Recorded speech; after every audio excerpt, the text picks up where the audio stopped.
Hello friends, ओम श्री गणेशाय नमः। जय श्री कृष्णा। आप सभी का स्वागत है आपके अपने YouTube चैनल पर। फ्रेंड्स, आज हम आपको इस वीडियो में बताने जा रहे हैं श्रावण मास की कृष्ण पक्ष की कामिका एकादशी की व्रत कथा, महत्व और कामिका एकादशी के दिन किए जाने वाले उपायों के बारे में। फ्रेंड्स, वीडियो शुरू करने से पहले आपसे रिक्वेस्ट है, अगर आप हमारे चैनल पर नए हैं और आपने अभी तक चैनल को सब्सक्राइब नहीं किया है तो प्लीज सब्सक्राइब कीजिएगा चैनल को, साथ ही प्रेस कीजिएगा बेल आइकन को, जिससे नए वीडियो से रिलेटेड नोटिफिकेशन आपको तुरंत प्राप्त हो सके। और वीडियो पसंद आने पर वीडियो को लाइक और शेयर जरूर कीजिएगा, ताकि सभी भक्तों को इस वीडियो का लाभ प्राप्त हो सके। और कमेंट बॉक्स में जय श्री कृष्णा जरूर लिखिएगा। श्रावण मास की कृष्ण पक्ष की एकादशी को कामिका एकादशी कहते हैं। धर्म शास्त्रों के अनुसार जो मनुष्य इस दिन भगवान विष्णु जी की पूजा करते हैं, उनसे देवता, गंधर्व और सूर्य आदि सभी की पूजा हो जाती है। धर्म ग्रंथों के अनुसार कामिका एकादशी के व्रत का महत्व स्वयं भगवान ब्रह्मा जी ने नारद जी को बताया था।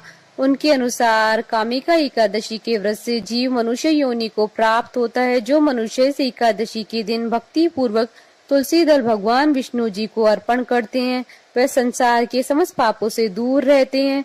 जो मनुष्य इस एकादशी की रात को भगवान विष्णु जी के मंदिर में घी या तेल का दीपक जलाते हैं, उनके पितृ स्वर्ग लोक में अमृत पान करते हैं तथा वे 100 करोड़ों दीपकों से प्रकाशित होकर सूर्य लोक को जाते हैं।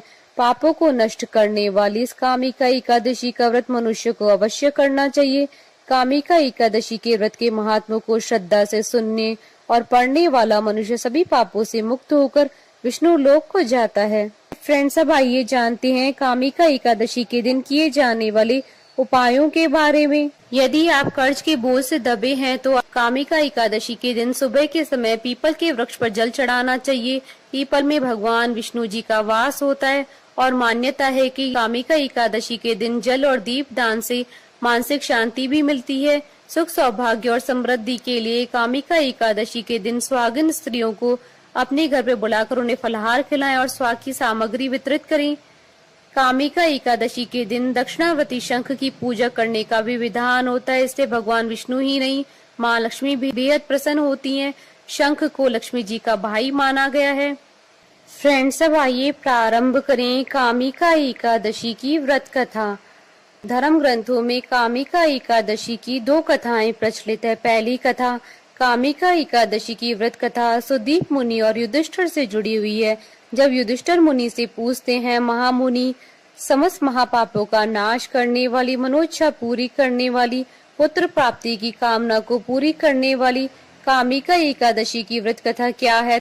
तब सुदीप मुनि इस कथा का प्रसंग इस प्रकार बताते हैं। हे धर्मराज, मनुष्य को जो सुख, पुण्य, संतान प्राप्ति, मोक्ष, पापों से छुटकारा, जीवन भर दान पुण्य करने से मिलता है, उतना ही पुण्य और सुख, ऐश्वर्य कामिका एकादशी का व्रत धारण करने और पूर्ण विधि विधान और ब्राह्मणों को भोजन कराकर उन्हें दक्षिणा देने से प्राप्त होता है। आगे सुनो।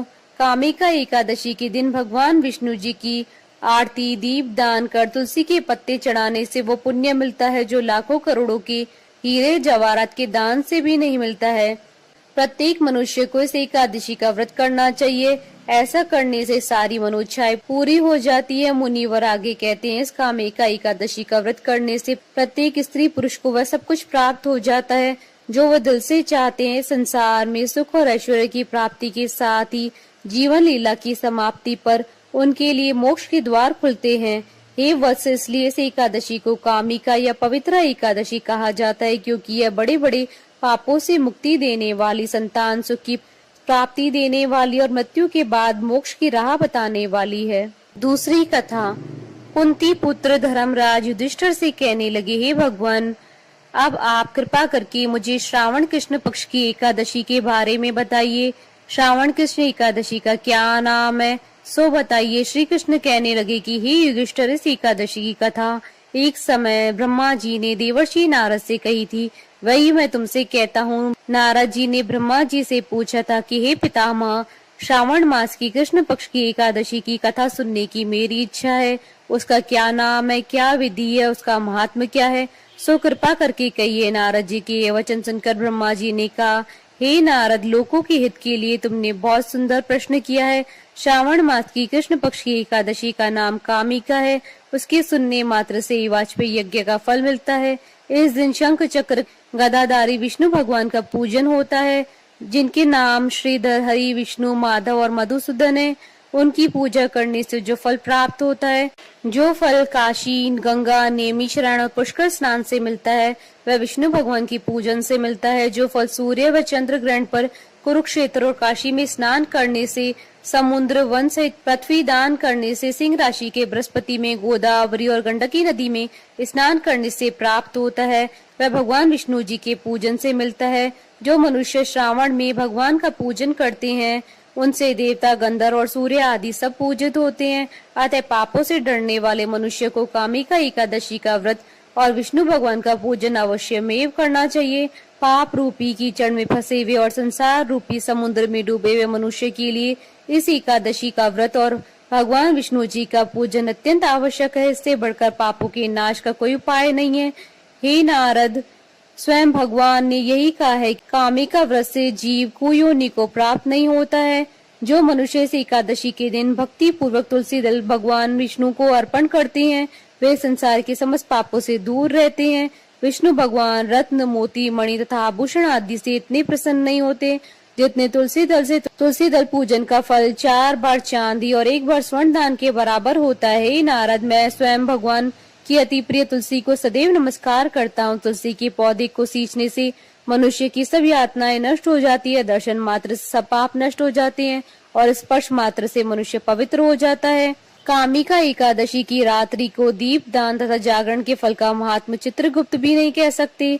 जो इस एकादशी की रात्रि को भगवान के मंदिर में दीपक जलाते हैं, उनके पितृ स्वर्ग लोक में अमृत पान करते हैं तथा जो घी या तेल का दीपक जलाते हैं, वे 100 करोड़ दीपकों से प्रकाशित सूर्य लोक को जाते हैं। इस संबंध में मैं अब आपको एक कथा सुनाता हूँ, ध्यान पूर्वक सुनिए। एक बार एक गांव में एक वीर क्षत्रिय रहता था।